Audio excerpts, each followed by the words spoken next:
everybody, welcome back to my channel. Today I'm going to be doing the mid-year book freakout tag.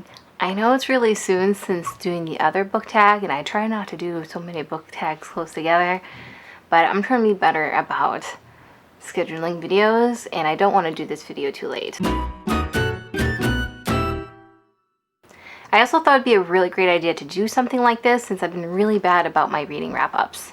I actually think if I start doing them again, calling them recent reads instead of like monthly wrap-ups, because I don't have the energy nor like the time management to get one out every month. Be that as it may, let's actually get into the video. So this book tag was created by Chammy and Eli, or Ellie, if I'm pronouncing those names right. I'll list the original creators down below. And these questions seem pretty straightforward, so let's get into it. Best book you've read so far. And I read a couple of really good books so far this year, but I think my favorite so far is The Witches Are Coming by Lindy West. This is actually a collection of essays that fall more in the political comedy spectrum. And the collections, I don't know if you can hear that, but my neighbors I don't know what they're doing. Hold on a second. I swear to goodness, I don't know what they do. I swear every night, almost every night, they're like banging on something and I don't know what it is. If they're cooking, then whatever. But every night. Okay, I got distracted.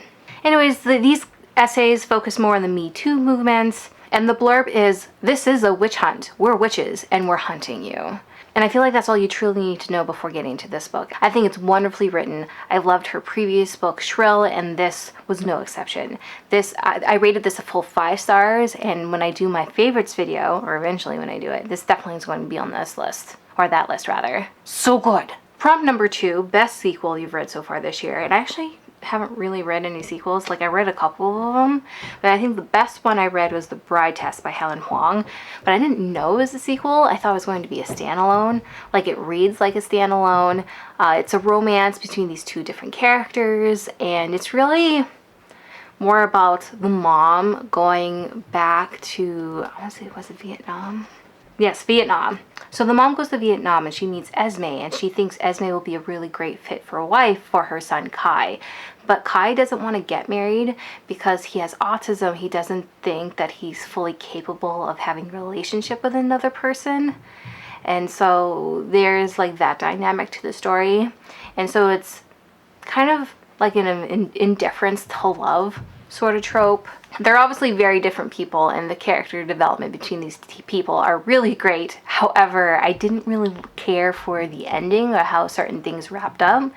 So where I rated this, I think I rated this like 3.5 to 4 stars, but I thought it was very enjoyable. The author herself also has autism, and so she wanted to write a character with that perspective. Prompt number 3, new release you haven't read but want to. And this is actually something I just talked about in my Beach Readathon TBR video. It's Love Boat Taipei by Abigail Heng. I want to read this. It recently came out. I think it's going to be a really great and really fun read. Basically, this girl is set off on this like summer program in Taiwan, and she thinks it's going to be the super strict program, but it's actually her experiencing the nightlife with her co-students, or her fellow students rather, and it's her experiencing real freedom for the first time. And I think it's going to be her trying to figure out that like work-life balance sort of thing. Like sometimes there is such a thing as too much of a good thing. Question number 4, most anticipated release for the second half of the year. And that's Anxious People by Fredrik Bachmann. Someone actually had to remind me that this was coming out this year, and I'm so glad they did. I completely forgot this book was supposed to come out this year. And like I said in my TBR video for Beach Readathon, I love Fredrik Bachmann. I love his style of writing. I think he has a very believable, in-your-face sort of writing. How do I want to word this? You know what, I think the better way to describe it, he writes about sad things, and I like sad books. And with the title like Anxious People, I think I'm really going to relate to it. Question number 5, biggest disappointment, and I think that's Girls in Pieces by Kathleen Glasgow. I actually picked up the ARC when I went to BEA in Chicago in 2016. I was told it was a very sad book, and like I just said, I love really sad books, so I was really excited to read it, but I'm such a mood reader that I never got around to reading it, and I think this year I finally made it a priority, and It was not what I expected it to be. It was basically about this girl in recovery from self-harm, and she finds a new life in like Arizona, and she gets in a relationship, a very bad relationship, with someone that's like 10 years older than her. And so the whole thing was very questionable, and it didn't make me feel how I wanted to feel after reading it. So I think I ended up rating it like 2 out of 5 stars. It wasn't what I wanted, and I was very disappointed in it. Question number 6, biggest surprise, Tea Dragon Society. Oh, who's the author here? The author's name is Katie O'Neill. And honestly, the only surprise is I thought it was a standalone. So reading it, I fully expected more backstory. And I was just disappointed there was like quite a few holes in it. And when I went to rate it on Goodreads, I saw that it was a series. I'm like, oh, that makes so much more sense now. And I rated it a little bit higher knowing that it was a series. Like, I really loved the like overall world building and the aesthetic of it. The Tea Dragon Society is basically it's exactly what it sounds like. This girl finds a tea dragon that's lost in the square, and she like brings him back to the owner, and the owner is like, well, thank you for bringing him back. Do you want to learn what it means to be, you know, taking care of like tea dragons and learning how to brew tea using tea dragons? And it was just a really fun, like, unique idea.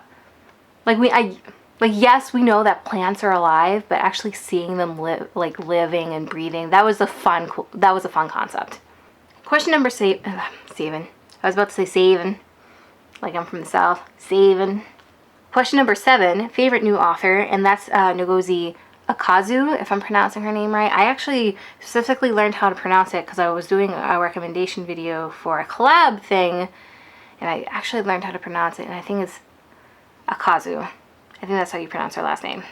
Anyways, it's for Check Please. I read the first book this year, and I absolutely loved it. It was a graphic novel about this boy joining his university hockey team and having a crush on the captain, and seeing him go from really bad as a hockey player to pretty good. And I just really liked the relationship that he had with his teammates, and that, like, learning about that little community and that dynamic. Question number 8, newest fictional crush. I don't have an answer for this. I don't have a new fictional crush. To be honest, I'm really picky when it comes to fictional crushes, and nothing's doing it for me, at least not yet. Question number 9, newest favorite character, Biddy. Biddy is the character I was just talking about from Check Please. He is the kid that went from being, I call him a kid, he's basically a young adult, what goes from being this very well-known figure skater to being a university hockey player. Question number 10, book that made you cry. And I don't think any books really made me cry this year, but this one was really sad. It's Love That Dog by Sharon Creech. This is a book of poetry about a boy who doesn't like to write poetry, but he slowly learns that he does like to write poetry. And so it's really interesting, like, how it breaks that fourth wall almost. And it's sad because he talks about the family dog and why he doesn't necessarily like writing poetry about the family dog. It's a very simple cover too. I don't think you can really see it with the glare of my lights, but very sad indeed. Question number 11, a book that made you happy, and I chose You Should See Me a Crown by Leah Johnson. I didn't write down the author's name, and I probably should have. Yeah, Leah Johnson. I was right. And the ending is actually what really made me happy, but it's about our main character, Liz. I had to think about that for a second. Liz Lighty. She is a senior in high school, and she fully expected to get a scholarship in order to attend her dream college, and she ends up not getting that scholarship. And so she has to figure out an unusual way to try to gain this scholarship. And that way that she decides to try out is actually trying out for prom queen in this town, so it's a huge deal, and winning prom queen would mean that she gets the scholarship because they offer scholarships with winning the crown. And it's just the character development that she had, like just the ending itself was just, oh, it was so cute. I loved it. It's very happy. Question number 12, most beautiful book you bought so far this year or received. And I actually don't buy a whole lot of books. I bought a couple of like ebooks recently, but I think in physical books rather. I think I want to choose those instead. These are pretty. This is my overflow, if you don't know what this is. Books that I don't really have the space for. I got these pretty recently. I get first dibs at our like little book sale when someone donates a book, like before it gets processed into the book sale. And one of those books was Olive Again by Elizabeth Strout. This is a sequel to Olive Kitteridge. And I've read the first book. I read the first book because I was actually auditioning for that miniseries that came out not that long ago. And I'm really sad I didn't get it. I actually made it as far as auditioning for the director herself, but not yet apparently. Not ready. But I enjoyed the book. It was Olive is this like cranky old nurse, and we see her life in this small town. And the way it ended on a pretty like permanent note. Like she obviously didn't die, but I wouldn't have expected to see a sequel from that. So this looks pretty interesting.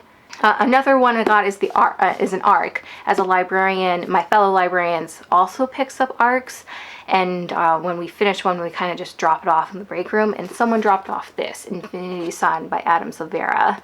I believe this is a YA science fiction book. Not 100% on that, but as you can see, the cover is gorgeous. I love the gold. I love the phoenix thing that's happening here. And one last book before I end on this question. This one, I've literally just got this within the last couple weeks. And that's Teacher Man by Frank Mccourt. I actually read the first 2 books when I was still in high school, probably a little bit earlier than that. This is actually a memoir series by this gentleman. He grew up in Ireland in like impoverished circumstances, and it starts off with Angela's ashes. It starts off with his childhood, and this kind of follows his young adulthood. And I read these first 2, really enjoyed them, and I just never got around to reading Teacher Man. And so when I saw this in the little book drop where people donate books, I'm like, oh, I need to have this, and I need to finally read it. From what I remember, I really liked his writing style and learning about his life in Ireland. And the last question, what books do you need to read by the end of the year? We got all of these, well, the majority of these, and we got the majority of another bookcase. I should read books that I own, but I like to read books that I borrow from the library. I am such a mood reader that I don't read things that are just right in front of my face. And my move to California has been extended for at least 2 years, which is disappointing in itself. But now I have time to go through books I have not read, read them, and if I do not like them, get rid of them. So I don't have a set TBR for the end of the year, but I need to read books that I own. So I don't buy books. Or if I buy books, I buy ebooks. But it's also a way I can go into all sorts of whys. But that is the answer. And that's it. I assume this is the part where I tag somebody, but everybody and their grandma has been doing this tag. So if you haven't done it yet, which is unlikely, feel free to do it. I tag you. If you've already done it, let me know. I'll totally watch your video. And as always, I hope you guys enjoyed this video. And I guess it's ta-ta for now. Bye, guys.